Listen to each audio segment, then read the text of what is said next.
Hi, I'm Old Sneelock. Welcome to another episode of Old Sneelock's Workshop. We're on the road again. We're in downtown Kalamazoo, just across the street from Bronson Park. And we're going to be visiting the Heritage Company this morning. The Heritage Company sells architectural antiques and tools. Why don't I take you inside and show you around? I'm here with Roger Parzyck, the owner of the Heritage Company, and he allowed me to come in and show you guys around the inside of the store. We're going to take a look at some of the wonderful things that they have here, and maybe you'll get some ideas. So Roger, how did you get the idea to start the store?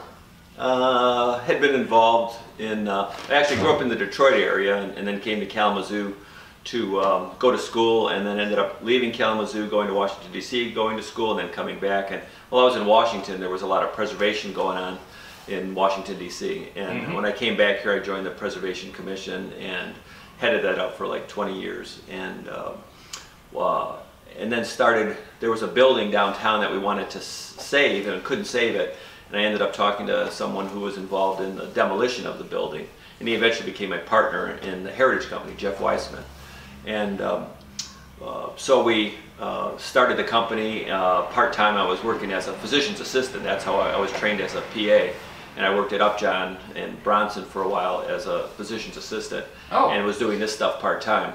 And so we started a little storefront on Locust Street. And so we started the business there and started to save some of the parts of this house and opened up the business back in 1986. And then worked on it part-time for many years, and then I eventually quit in the early 90s as a full-time physician's assistant, and then opened up the company. We've been in 4 different locations. We were on Locust Street, we were over by Louis on the north side in a building, then we moved over to where Old Dog is right now, and then we moved and bought this building in 96, and so we came here, and this is the last place I'm going to be. I'm not going to move any of the stuff that's in here. We moved so many doors and windows and stuff from the other building that it was just crazy, but we got it all here, and so here we are. So I've been in business now 30 years, so it's 86. Wow. Started, yeah. Wow. Well, the building itself is really fantastic. I mean, the tin ceilings and the color scheme that you have inside just sets everything off perfectly. Oh. And it's a great place for an antique store. Yeah, it's nice being right here in the center. People are walking in the center of business. We get a lot of people that are just stopping by and walking. It's nice just being right where everything's happening, right with the festival site and all the redevelopment that's taking place down here. Yeah. Cool. Okay, thanks, Roger. Yeah, thanks. Okay. One of the first things you see when you walk into the store is this display. It's a cool old fireplace. And sitting right in front of it, just today, I can say it's going to be here tomorrow, but just today, there's a toolbox, an old carpenter's toolbox. And it's the old style because it's all a single board on the sides. Very seldom do you find anything made with a board this big anymore because the trees are all gone. Up on the mantelpiece are 3 blowtorches, the old gasoline style. You've seen those before. The building is packed to the gills with all kinds of things. Roger's made a really wonderful collection, and it's all for sale. Because Roger does architectural salvage, he has a big display of columns and tin ceilings and bathroom lights, medicine cabinets, just all kinds of things. That's a sewing table. It's got a pin cushion off to the right, places to put scissors up there on the door, thimble pins to put the thimbles on,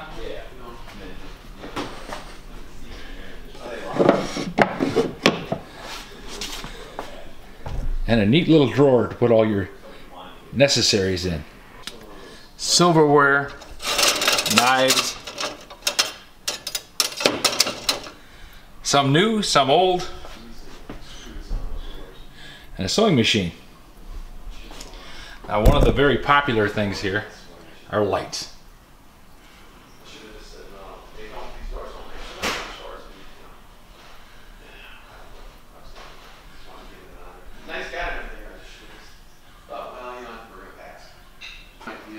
I've never seen anything like this. It's a baby basket from the Netherlands, 1912.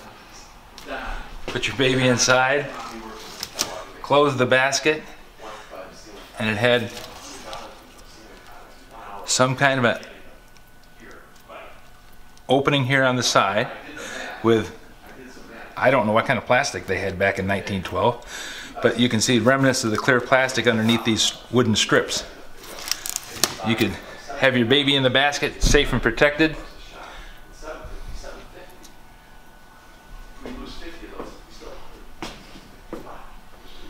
Wonderful little high chair. Vintage high chair, $75. One of the things that I like about what Roger's done is he names the items. It's a 1941 Philco FM radio. FM and AM along with shortwave. Had one of those when I was a kid. Loved to listen to the shortwave radio.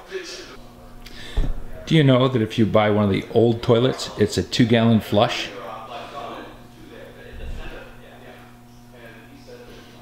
I admit I'm an anachronism, but it annoys me when you have a 1-gallon flush toilet that you have to flush 3 times to get it to work. If you need a door in your house, if you can't find it here, you're not looking hard enough. Car trunk for a 1928 Dodge.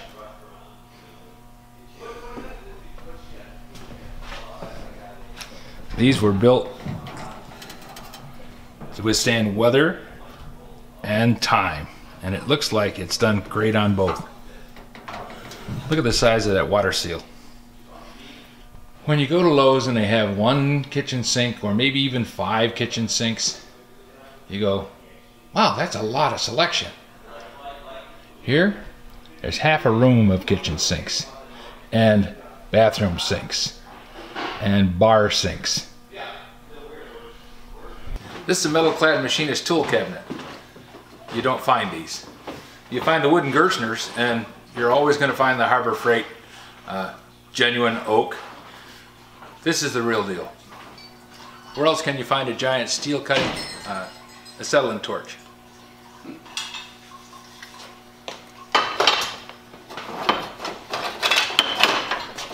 Right next to a Vixen file. And piled in with a pipe cutter and a bunch of door latches, screwdrivers, crescent wrenches, pipe wrenches, door fittings, pieces and parts of everything. A couple of staplers hidden inside a heat bond seaming kit. Don't know what a heat bond seaming kit is, but if you need a couple of staplers. Switch gear, that's off the top of a power pole.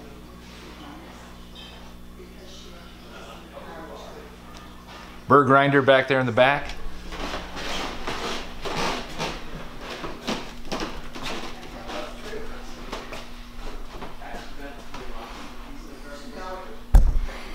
Used to grind chicken feed with one of those.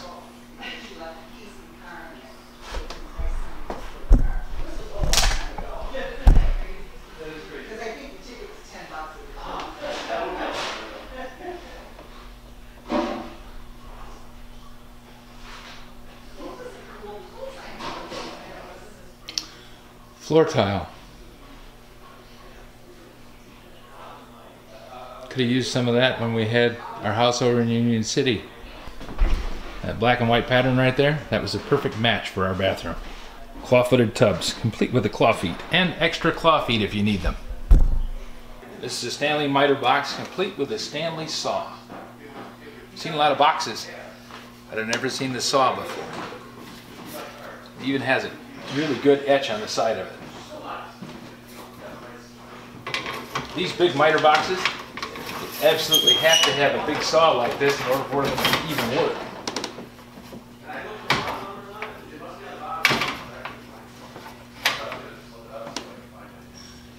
Patented date 04, 9/27/04. This is a really, really nice one.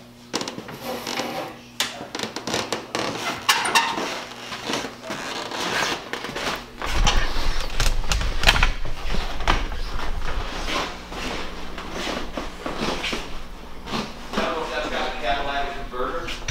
One of the things that you never find on these are these clamps. Even has the clips in the back.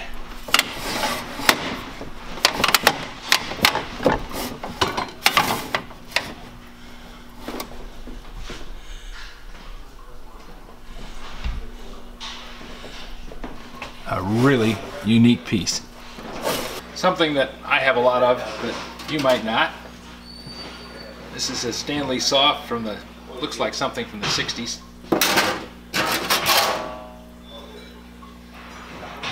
Warranted Superior.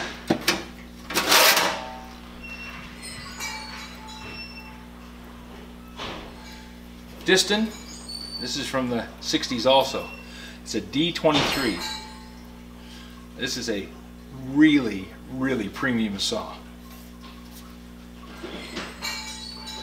And Whitloy put his name on it. Finding one in this kind of condition is really exceptional.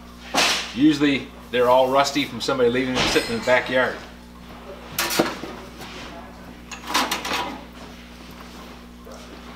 And then this is another Diston. This is a D8.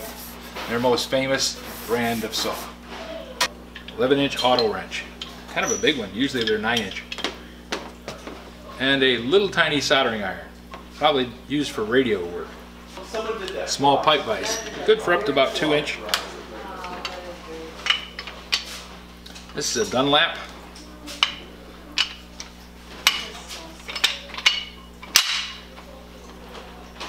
Good solid unit.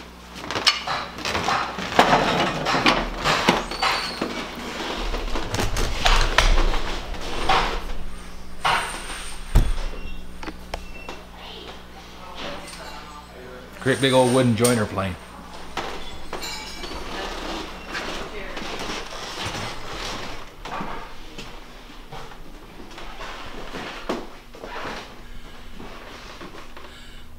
That's the Catacombs.